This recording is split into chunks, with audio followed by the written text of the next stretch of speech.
waaqayyo kenjaalatan innis kan isin jaallatu ijoolleen adaraafannoo jalaa giiftii dubree maaramii kabajamoo bulchaa araddaa galataa kanaa kan ta'an malaaka birat qomoos abbaa shinoodhaa kabajamtoonni barsiisonni wangeelaa faarfattoonni abboonni haawwoon dargaggeeyyiin shamarraniif daa'imman hundumti keessan nagaa gooftaa keenya Yesuus Kiristoosiin qulqulleettii taatee dhiiga isaatiin kan bu'uuramte manni kiristaanaa nagaa nu gaafatti akka mooltanii akkamiin yeroo kana geessanii nagaa galata waaqayyoo jennee qulqulluu maqaasaa akka galateeffannu kan nuuf eeyyame waaqni abboota keenya qulqulloota waaqni keenya maqaan isaa kan galatoome nuuf haa ta'u.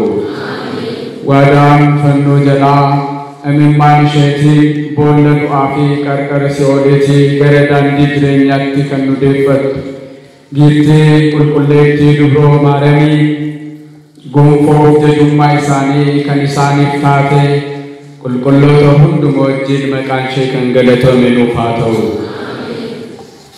Akka eeyyamaa fi jaalala waaqayyootti mata duree taasisnee guyyaa har'aa kanaaf ani isin waaqayyo kan ittiin nu barsiisu wangeela qulqullicha Yohaannis boqonnaa 2 lakkoofsa 16 gubbaatti sagalee waaqayyoo barreeffamee jirudha. Mana abbaa koo mana daldalaan taasisinaa sagalee jedhuun wal faana baranna. Hundumti keessan namni nama hin yaadachiisaatii anis yaadachaa akka barannuuf jechichi laphee keenya irratti barreeffamee jireenyaan akka nu ga'uuf sagalee kana ala tokko hundumti keenya wal faana jenna. Mana abbaa koo mana abbaa koo mana daldalaa hin taasisinaa. Wangeelli Yohaannis boqonnaan 2 lakkoofsa 16 akkuma dubbisnu mana abbaa koo mana daldalaa hin taasisinaa jedha. Sagalee kana kan dubbate addunyaa hunduma jaallatee addunyaa hundumaaf hanga xumura du'aaf of dabarsee kennuutti jaalalaan kan dhufe fayyisaa addunyaa gooftaa keenya Yesuus Kiristoosidha. Sagalee kana kan inni itti dubbate qaama mana kiristaanaa fakkaatanii mana kiristaanaa keessatti daldala garaagaraa gaggeessaa kan turan mukuraaf keessa namoota jiraniifi kaayyoon barnoota kanaa inni tokkoffaan inaaffaadhaan mana waaqayyoo eeguu, inni lammaffaan ammoo akka kaayyoo waaqayyootti mana waaqayyoo keessa deddeebi'uudha. Sagalee kanaa abboota darban raajota duuka bootaaf barsiisotaaf kan fagaate dhiyeessee icciitiibsee kan barsiise waaqayyo hunduma keenya nu haa barsiisu. Mana abbaa koo mana daldalaa hin taasisinaa. Egaa akkuma beekamu yeroon amma keessatti argamnu yeroo sooma guddaa yeroo sooma gooftaan keenya Yesuus Kiristoos ofii isaatiif soomee wanta inni godhe wanta inni raawwate gochuu akka qabnu wangeela isaa keessatti anarraa baradhaa jedhee soomii nu barsiise. Sooma guddaa gooftaan keenya nuuf soome keessa jirra. Yaarees beekan mana kiristaanaa fi qulqullitti sooma guddaa kana keessa barnoota mana kiristaanaa sirna eeggatu beektonni akka barsiisaniif warri kun ammoo akka barataniif namoonni hundumti immoo barnootaan jireenya akka argataniif torbeedhaan qoodee barnoota mana kiristaanaa nu barsiisa. Ergaa soomii guddaa eegallee har'a torban sadaffaa keenyadha. Torban isa jalqabaa gadi bu'iinsa jenne, torban isa lammaffaa qulqulleetti jenne, har'a immoo torban mukuraaf irra geenyetti kan nuti jirru. Gooftaan keenya Yesuus Kiristoos wangeela Yohaannis boqonnaa 2 lakkoofsa 15 irraa akkuma argan akkasumas wangeela Maatewos boqonnaa 21 irraa kaasnee akkuma argannu Yerusaalemii gara mandara Beetfaagee dhufee mana qulqullummaa አይሁዶonni keessatti waaqeffachaa turan mana kadhannaa ayhuudotaa ምኩራብ jedhamuudhaan waamamu daawwachuudhaaf jaallatee jedhee qulqullichi Luqaas, qulqullichi Yohaannis, qulqullichi Maatewos, qulqullichi Maarqos nutti himu. Gooftaan keenya Yesuus Kiristoos raajiiwwan garagaraa hojjechaa ምኩራብ daawwachuudhaaf gara Yerusaalem dhufe.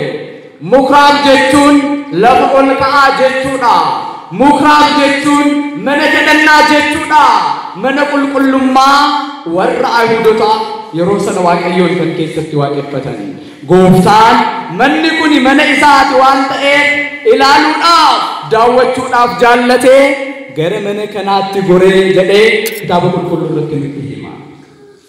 Hunduma keenya gooftaan gara keenya goree mana qulqullummaa keessatti akka nu daawwatu jaalala isaa nuuf haa ta'u. Kan nuti daawwatamnus gara mana qulqullummaa yoo dhufne qofa. Kiristoosis gara mana qulqullummaa dhufee kan nu eebbisu. Fayyisaan addunyaa fayyisaaf gara keenya nu fayyisuudhaaf gara keenya kan ilaalu. Egaa gooftaan keenya gara mana ምኩራብ jedhamu kanaa yeroo dhufu kaayyoo ofii isaatiif itti hundeesse dhiisee kaayyoo biraachi keessatti mul'ate. Egaa namoonni baay'een walitti qabamanii qaama mana kiristaanaa fakkaatanii warra sirna kadhannaa fi galatoo garagaraa gaggeessan fakkaatanii manicha mana daldalaa taasisanii turanii. Hoolotaa, re'ootaa, gugee itti wal jijjiiru turanii, loonis fidanii itti gurguru turanii. Mana waaqayyoo keessatti kaayyoo manichi dhaabbateef dagatanii faayidaa garaa isaaniitiif jecha mana qulqullichaa mana daldalaa taasisanii turanii. Yeroo kana gooftaan keenya Yesuus Kiristoos gara sana dhufeetu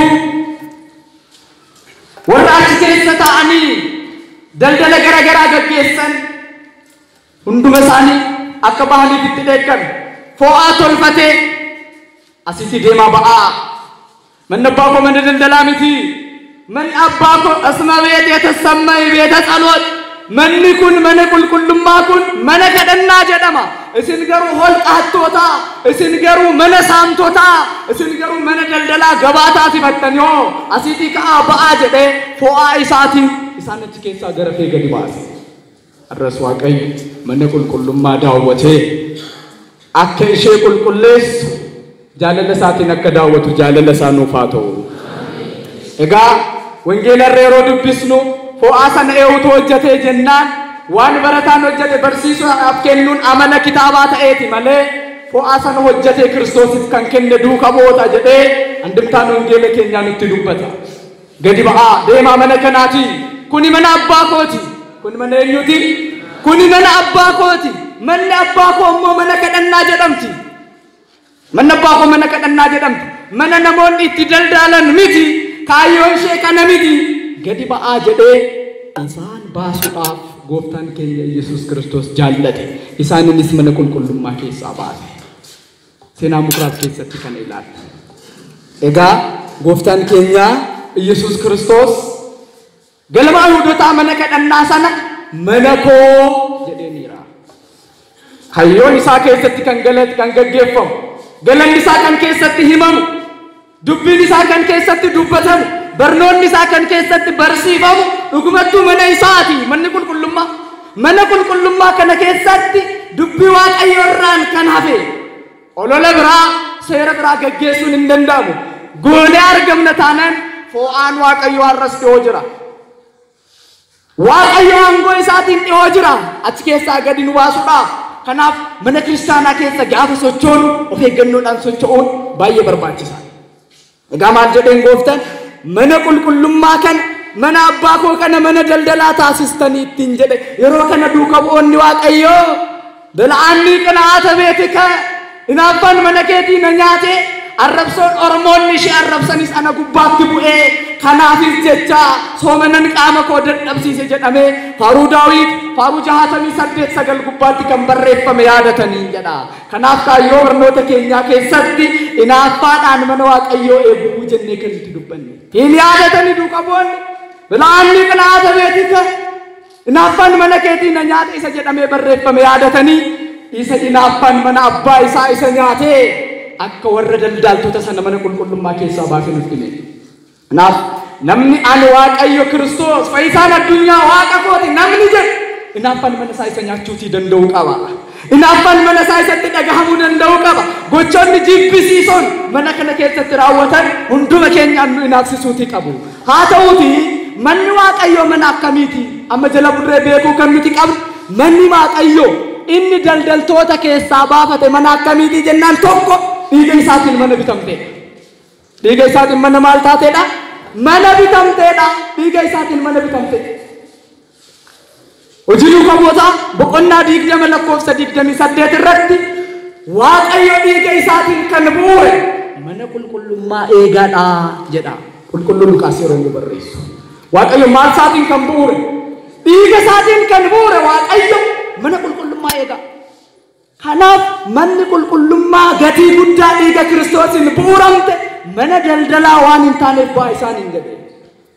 Gatii guddaan kan irratti kanfalame dhiigni kan irratti dhangala'e foon kan irratti murameedha waan taateef mana kiristaanaa yeroo nuti jennu. Manni kiristaanaa Kiristoos daldaltoota keessaa baase mana kadhannaati. Asuma beekessatti sammee beeta tsaloot wangeela Maatewos boqonnaa 21 lakkoofsa 13 gubbaatti manni koo mana kadhannaa jedhamti. Manni koo mana kadhannaa jedhamti. Mana daldalaa miti. Kan isheen jedhamtu mana maaliiti? Mana kadhannaa jedhamti. Kadhannaatu keessatti gaggeeffama. Kanaaf kaayyoo kadhannaa dagattanii daldala biroo waan galchitaniif ba'aa jedhee baasuudhaaf dirqame Yesuus Kiristoos. Kan biroo manni qulqullummaa waaqayyo daldaltoota keessaa baase mana barumsa hafuura qulqulluuti. Barnoota hafuura qulqulluu kan barsiisu hafuura qulqulluudhaan koottu waaqa koo jettee kan waammattu daldala kan waammattu miti. Kanaaf faaruu torban kanaa keessatti qulqulluu Yaareedis bu'aa Yesuus Kiristoos ustamafaa Yesuus Kiristoos gara mukraaf seene barnoota amantaas barsiise jennee faaruu torban kanaa keessatti faaruu Yaareed irraa kan faarfannu kanaaf. Mana kiristaanaatti, mana qulqullummaatti, mana kadhannaatti kan ta'u barnoota hafuura qulqulluuti kan barsiifamu. Inaaffaa hafuura qulqulluutiin namni kan deemu inaaffaa foonii makatee miti. Kana ta'eera taanan kennaa hafuura qulqulluu keessaan qabu. Mana qulqullummaa keessaas ga'een qabu. Ari'amuun isaa hin oolu waan ta'eef. Hambiroo kaayyoon mana qulqullummaa kanaa maali jennaan? Kadhannaa taasisuu, waaqayyoon waaqessuu, qulqulloota waammachuu, qulqulloota simachuu. Kaayyoon mana qulqullummaa waaqayyoo daldaltoota keessaa baase kana.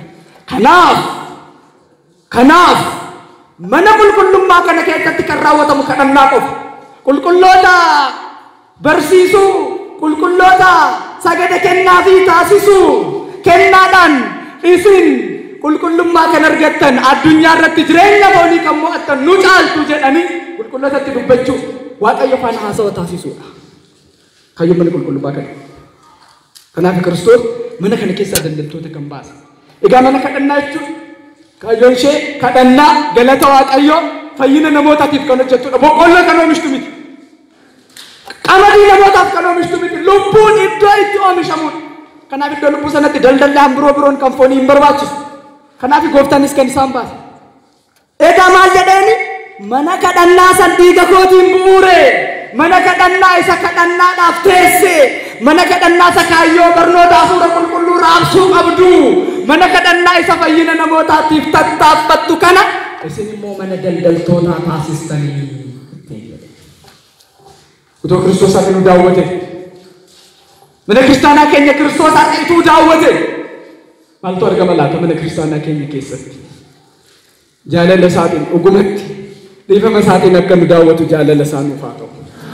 Mana saamtotaa taasistanii jedhee wangeela keenya irratti kan barreeffame mana saamtotaa taasistan jechuun tokkos gabaatti kan hatames kan saamames gowwoomfamee kan fuudhames as barabbaranii kan fuudhanis itti gurgurama gabaatti. Kanaaf manni qulqullummaa immoo ishee kana miti. Haqa hojjetti malee hafuura qulqulluu duukaa buuti malee hatanii saamanii hojii gadhee hojii hafuura qulqulluu waaqayyoo faanaan deemne kan keessa jiraatanii miti. Mana daldalaan harkaa taasistan kan inni jedhe isaa waan hatames waan saamtonni saamanis hunduma isaanii fidanii achi keessatti gurguraa ture.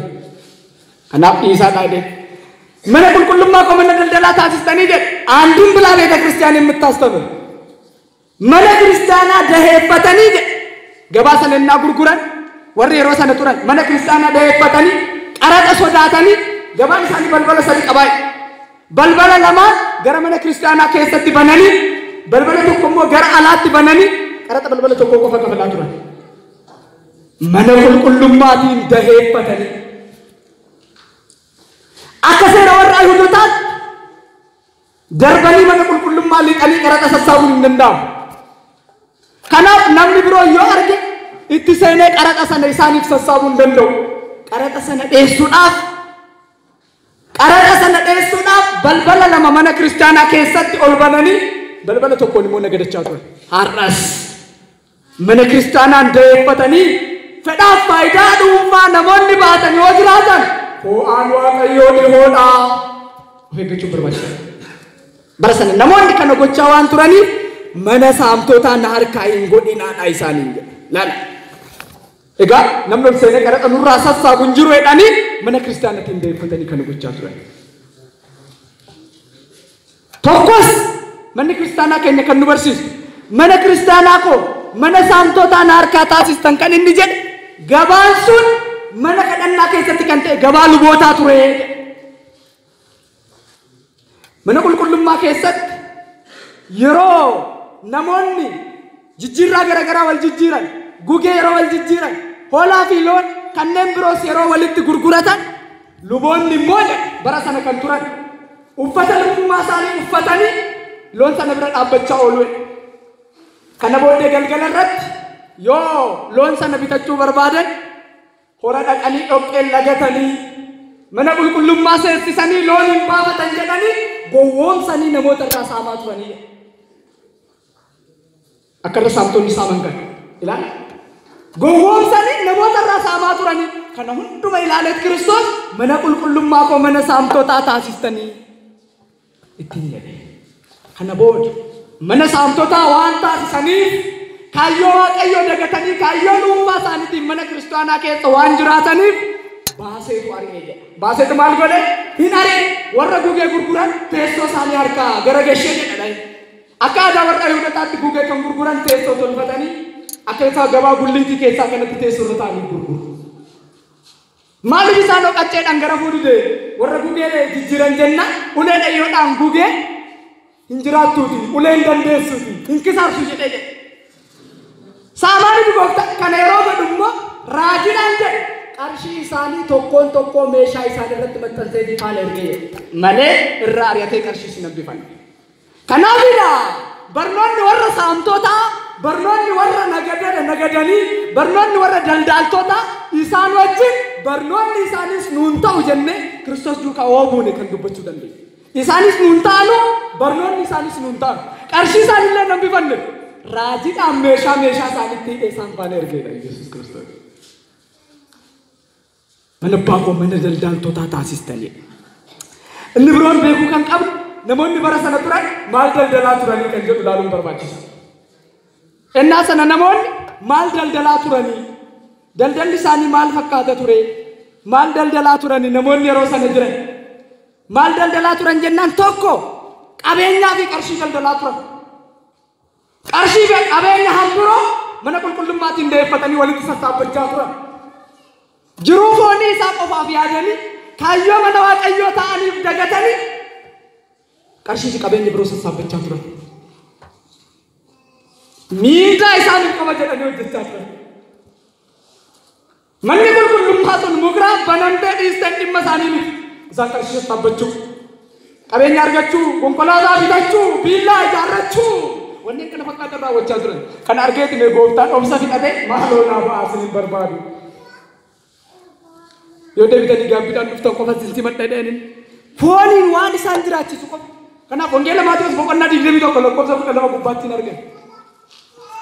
Innaa sana warri turan qabeenyaaf qarshii. Kanaaf hime qulqulluu abbaa Gorgoriyoos kadhannaan isaanii bara hamma baraatti nufaa naa taatuuti.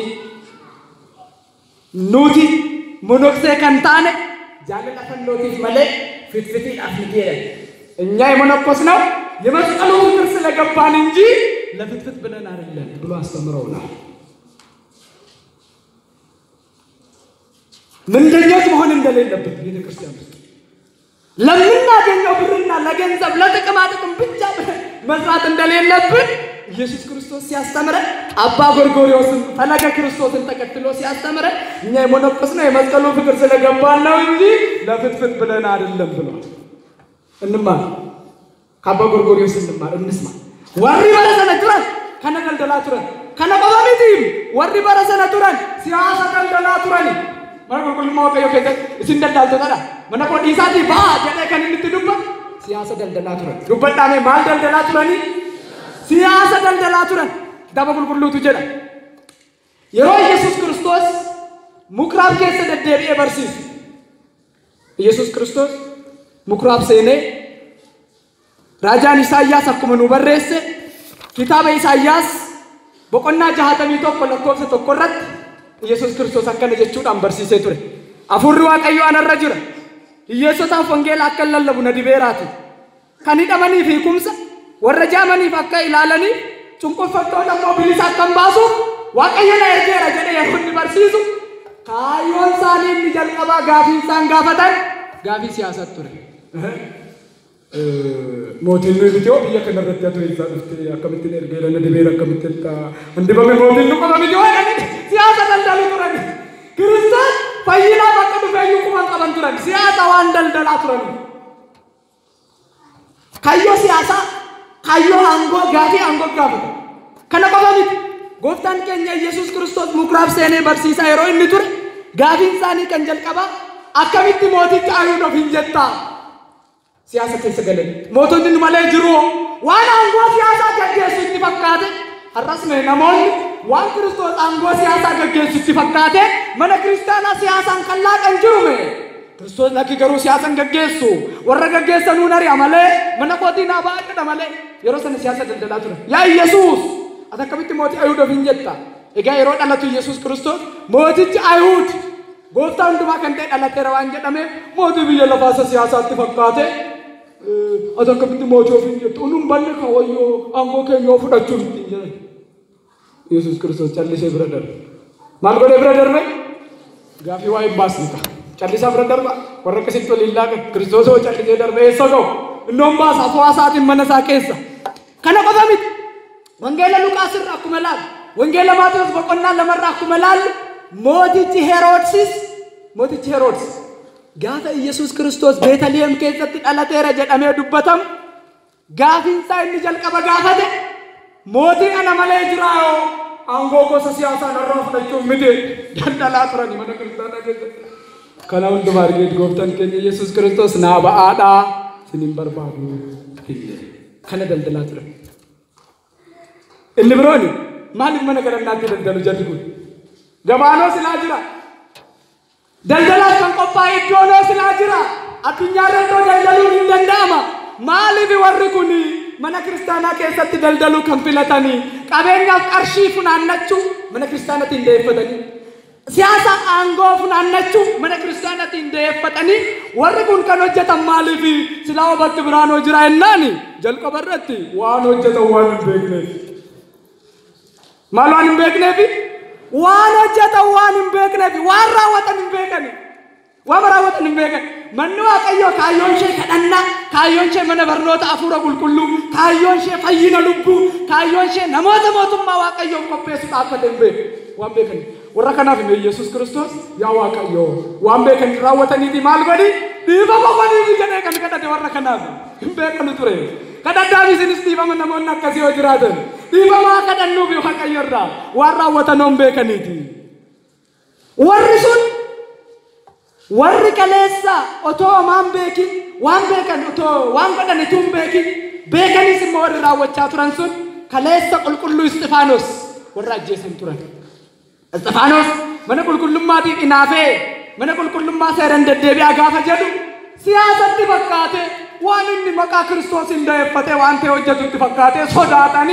ይሳጀሰ እንስማል ጀደ ያ ጎፍታ ዋንቆደን ቤከኒቲ ማና ወዲቢ ini bapana wadibi kana barakana abdi babakana tu kadatam hamburo warikun warra kalesa Kristus belesani wangoda dumbegi wangoda numbekan ratuna wangoda numbekan kare Kristus belesaturan heroin bishan daw bandedu anga goftu obasa turan abba bishani kante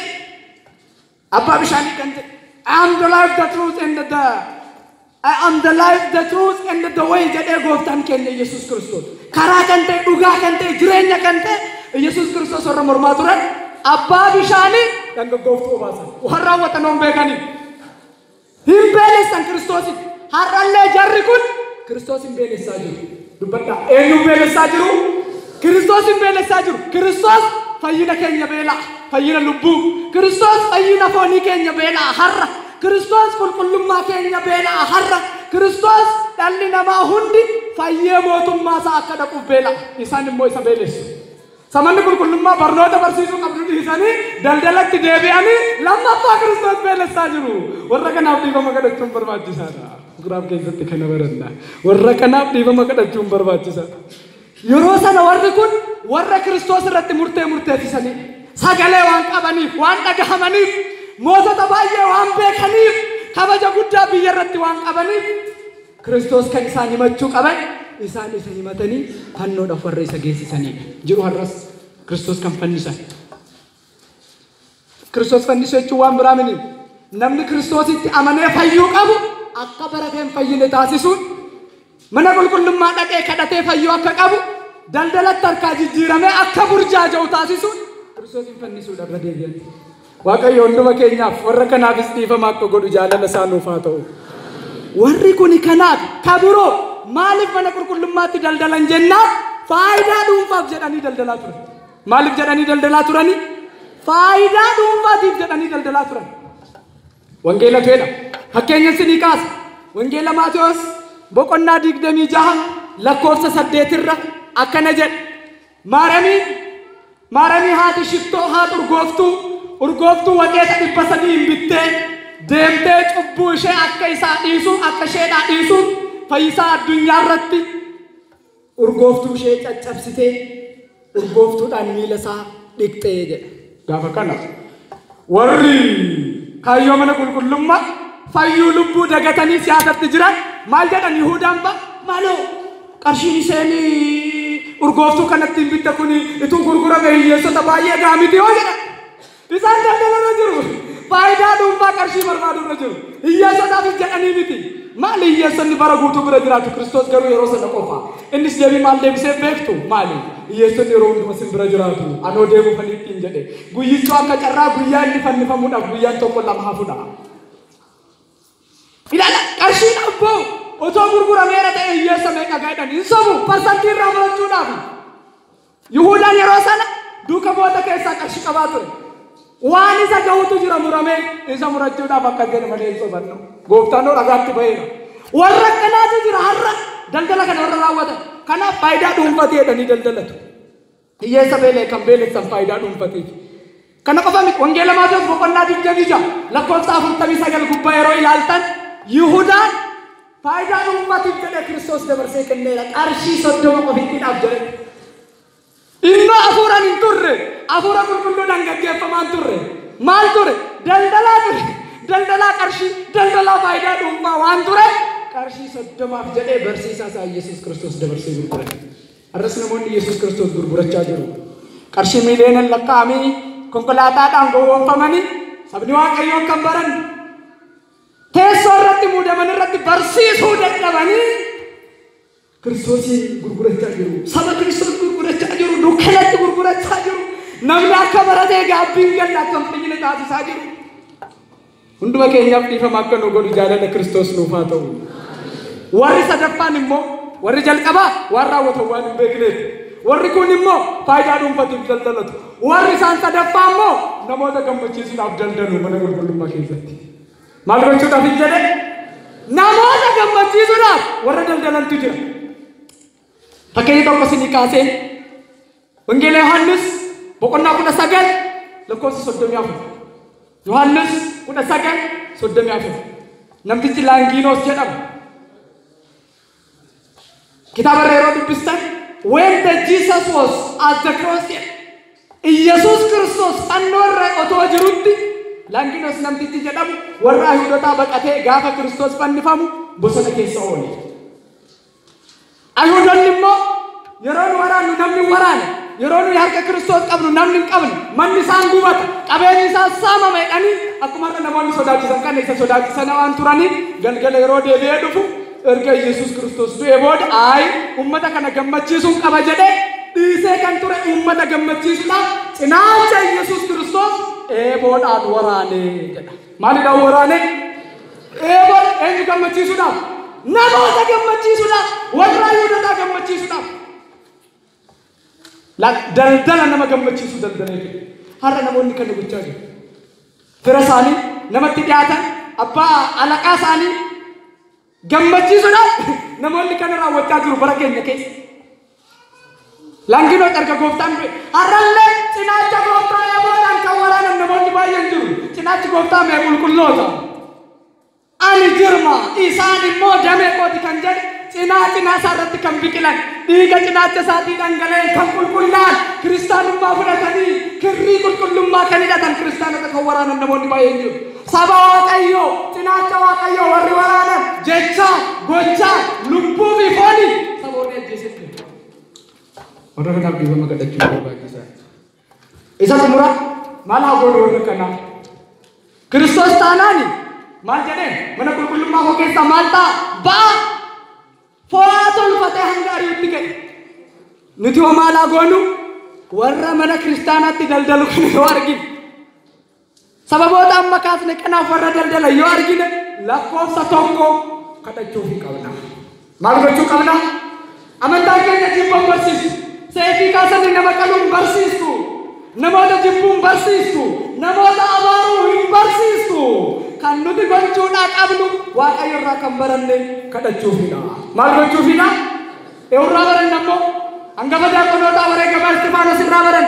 Hojii duukamootaa boqonnaa 7 lakkoofsa 60 irratti warra isa ajjeesanii samii keessa ol ilaalee Sillaasee raddeelee Sillaasee haa ilaallu. Sillaasee ol ilaaleetu yaa gooftaa isaanoo waan godhan hin beekaniiti. Dhiifama godhiifi jedhe. Maal godhiifi? Adaraa keessan warra kana godhan kanaaf dhiifama kadhadha. Waan godhan hin beekanu kan. Lama kan gochuu qabnu callisuu afaanii. Maal gochuudha? Egaa raajichi Isaayyaas boqonnaa 53 gubbaatti Yesuus Kiristoos kan nu barsiisu yeroo namoonni dabalatti raawwatan akka hoolaa qalamuuf deemutti callisee mootota fuulduratti deebii kenninee ati yaa mootii nana si ajjeesuuf ani har'a mirgan qaba jedhee Haanaa fi Phiilaaxoos irratti dubbatanis deebii kennuudhaaf eeyyamamaan taane Yesuus Kiristoos. Kanaaf warroota kanarratti arrabsoo adeemsisuun jibba adeemsisuun nu barbaachisa. Kan nuti waaqarraa baran callisee bira darbu. Kanaan ala aangoon qabnu eessayyuu yoo deemne fedha Waaqayyoo malee wanti ta'u waan hin jirre waa tokko gochuu hin dandeenyu. Mootota fuulduratti Yesuus Kiristoos akkuma callisuu. Kanarraan kanatti hojii hojjechuudha. Mana Waaqayyootiin hinaafuudha. Bakka bade sirreessuudha tolchuudha. Amma mata duree keenya irratti akka kaasu mana abbaa koo mana daldalaan taasisinaa akka jedhame abbummaa itti fudhachuu danda'uu qabna. Yesuus Kiristoos yeroo dubbatu akka nuti sarraa barannee kiyya jennu mana abbaa koo jedhe. Mana maal koo? Isin manni kiristaanaa mana eenyuti? Mana keenyaati jedhame mana abbaa keenyaati. Eeyyee mana abbaa keenyaati itti gaafatamummaa fudhannee tattaaffachuu nu barbaachisa. Inni xumuraa furmaanni nuti gochuu qabnu mana waaqaa eeguudha. Mana waaqaa eeguudha. Daldala isaanii bittinneessuudha. Akkuma Kiristoos isa jalaa baran. Mana kiristaanaa hin eegna. Daldala isaaniillee maal goona? Hin bittinneessu. Hin bittinneessina. Ba'aan akkasiin mana kanaaf barbaachiftanu. Kiristoos hin qabanneetinnis. Foonii ni miti. Xiiqidhaan kaanee miti. Hafuura qulqulluudhaan gaggeeffamnee akka Waaqayyo nuuf eeyyametti mana kiristaanaa hinaaffadhaan eeguudha. Dirqamas qabna. Hojii duuka boota akkasii laqqabni 20-28 irratti mana kiristaanaa Waaqayyo dhiiga isaatiin bu'uure maal taasisaa jedha? Eegaadha.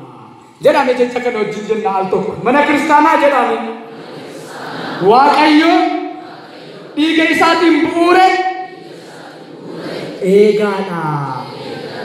Ilaala. Mana kiristaanaa kan bu'uure Kiristoos fayyisaa addunyaati.